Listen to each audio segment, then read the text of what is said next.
Hi, my name is Jessica Thomas, and I am going to take you through a short presentation of MyFitnessPal tips and tricks.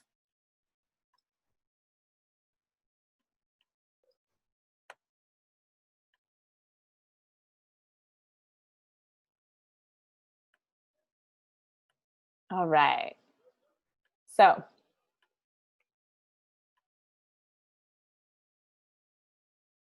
MyFitnessPal tips and tricks. A lot of clients find it hard to keep track of their food every day. So when they first start using MyFitnessPal, they definitely see the benefits that it adds.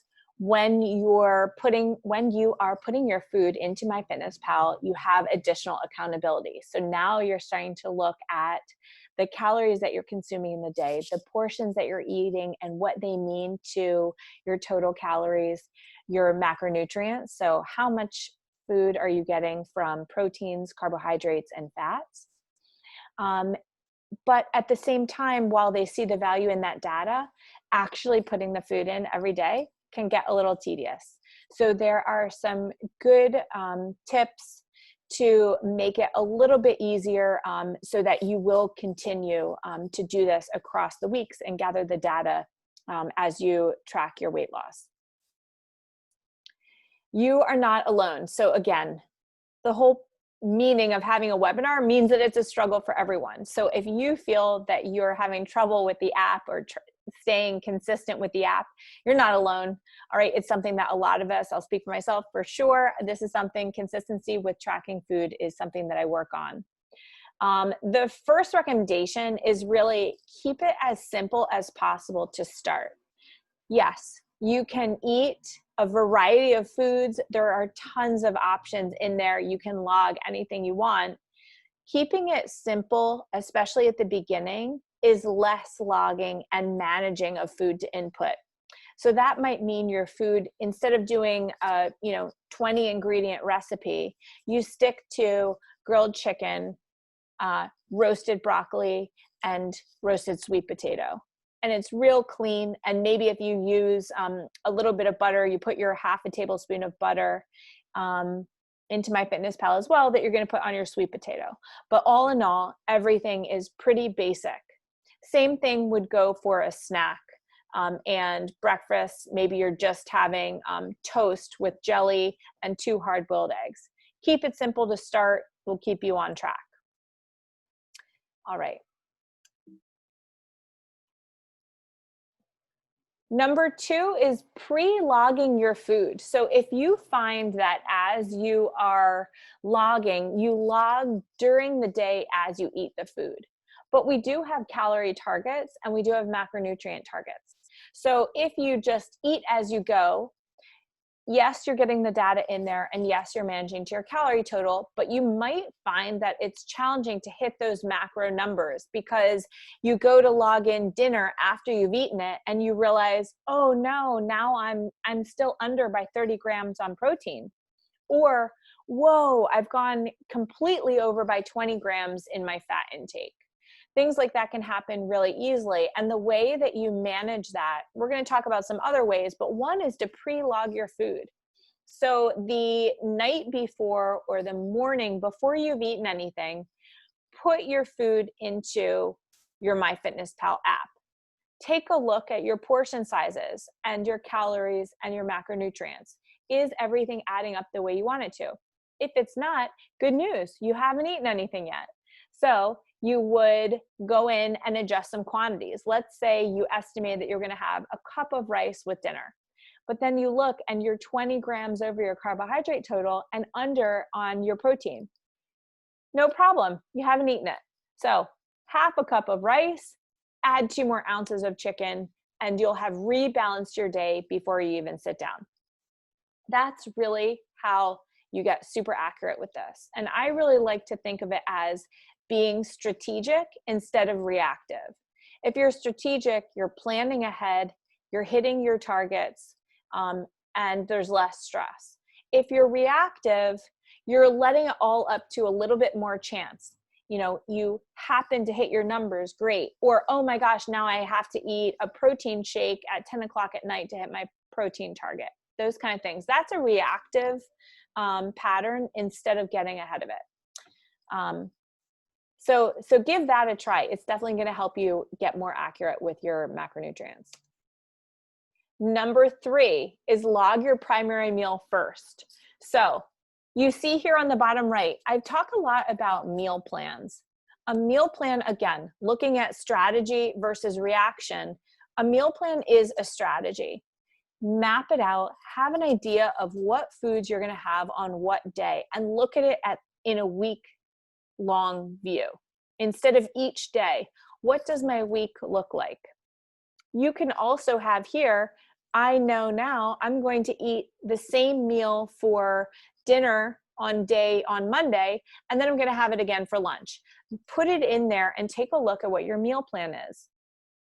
Then once you have your meal plan written out, and this can be scribbled, this is a nice, pretty printed up sheet, but this can also just be, scribbled down on an 8.5 by 11 sheet of paper in a rough grid so that you know where you're going each day. If your meals and your primary meal happens to be dinner, that's where you're going to get maybe more calories. You're really going to focus on protein in that meal.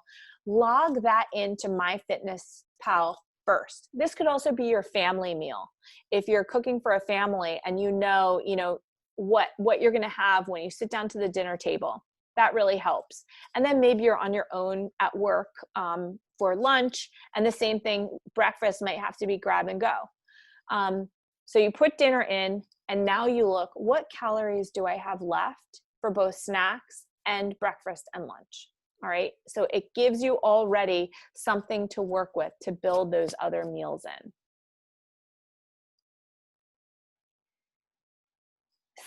Speed recording and tracking. So here is where we can utilize some of the features in MyFitnessPal to help make this quick and easy. Less thought, less for you to do each time. You don't have to go in and log every food. One would be set up standard snacks and meals to fill in the gaps. So if you think about the meal plan, your menu that you've made for the week, let's say on Monday, you're going to have that grilled chicken with rice and vegetable. It's going to be a pretty balanced meal. You have your lean protein source, you have a great starch in your healthy carb, your sweet potato, and your broccoli, and the broccoli might be roasted in some olive oil, so you have some healthy fats in there as well. A great balanced meal. You can continue that balance then. Your breakfast and your lunch can be balanced, and then your snacks can maybe have the protein and carbohydrates.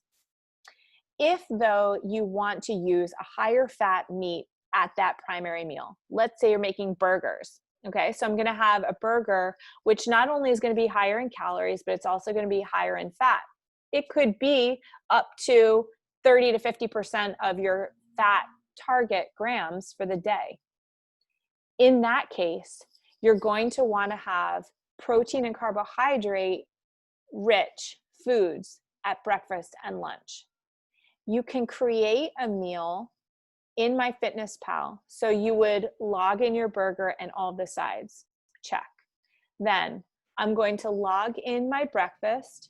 And in this case, if I'm having a burger for dinner, I might choose either an oatmeal for breakfast, some egg whites with sweet potatoes, hard-boiled eggs would be fine, Greek yogurt, leaner options early in the day.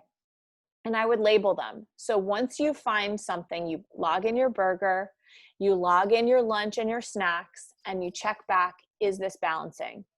Once it is, and you like those snacks and that breakfast, create a meal and label it low fat breakfast. Or if it's a snack, protein snack.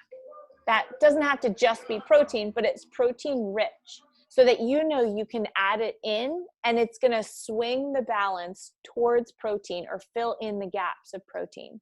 So now you have go-tos. When you go to fill in your meal, so let's say we go to number 5, copy meals to future days. So you have the meal with the burger. I can copy that to the following lunch. no problem. Copy to date, pick the following day lunch, and then you can still use that low-fat breakfast.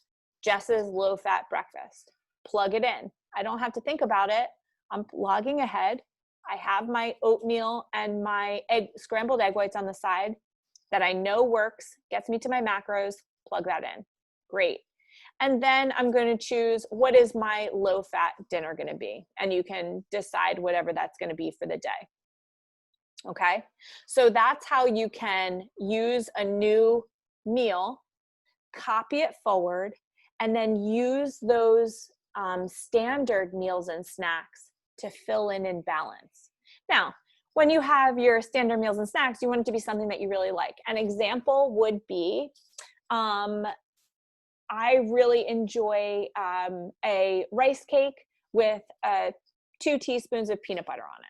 So, and I know that I have peanut butter in the house, and rice cakes can be a staple that I pick up and make sure I have them on hand. So those would be real easy to add in. I can make that. That would be carbohydrate and fat rich snack. No problem, put that in.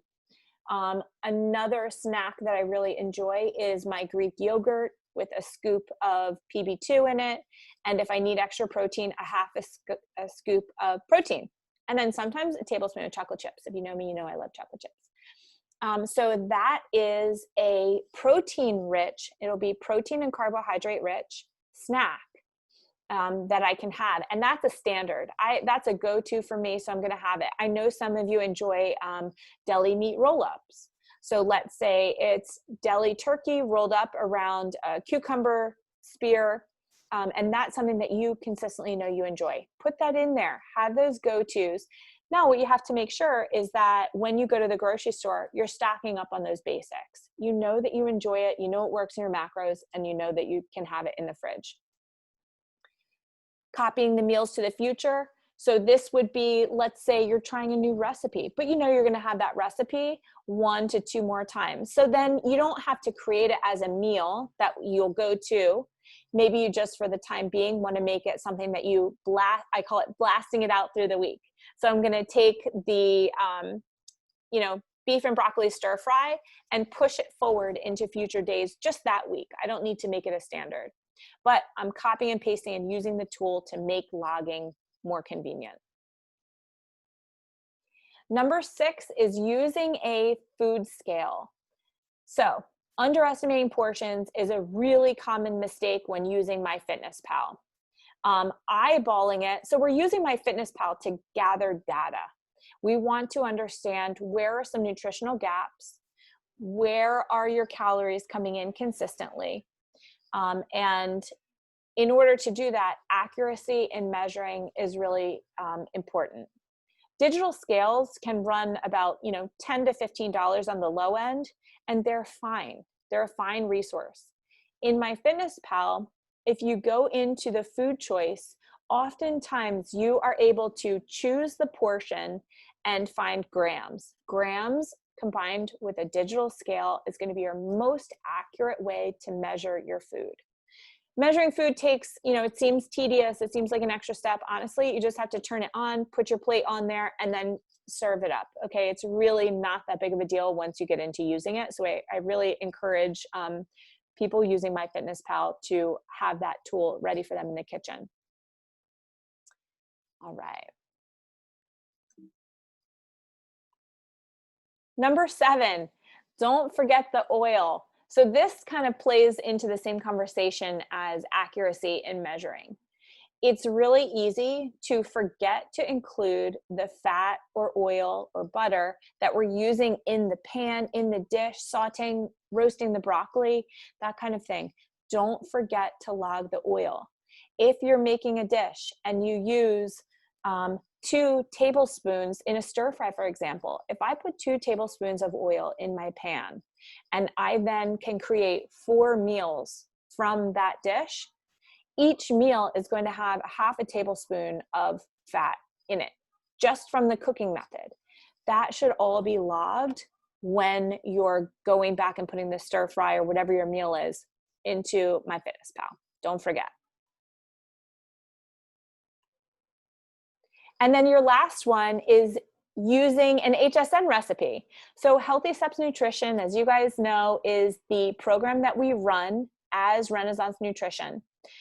They're our partner, and they have a great resource for a variety of food categories. For instance, sweet treats, they have vegan, side, lunches, dinners, that kind of thing. Those are all preloaded into MyFitnessPal. So if you make one of their recipes, let's say it's the protein pancakes, Healthy Steps Nutrition Protein Pancakes. You can type that into the search bar, choose your portion size, and log it in. The recipe is already built in there. So that's just kind of another bonus that you have. I'll send you the PDF, and you can click in this page to get to the HSN library and then look through those. Really great options in there, convenient, not too complicated. At the end of the day, we want to make this easy for you. And so one way to make it easy and accurate was to log in the recipes so you guys can just choose them, put in your portions, and put that into your MyFitnessPal. Don't feel discouraged if it takes you a little while to get up to speed. If you're just starting out and the whole concept of logging your food feels overwhelming, start by logging in breakfast. Build up your library. When you're getting started in MyFitnessPal, it has to gain some history on you, and then your favorite foods will start to populate and pop up in there. So it'll make it easier, but you have to get started.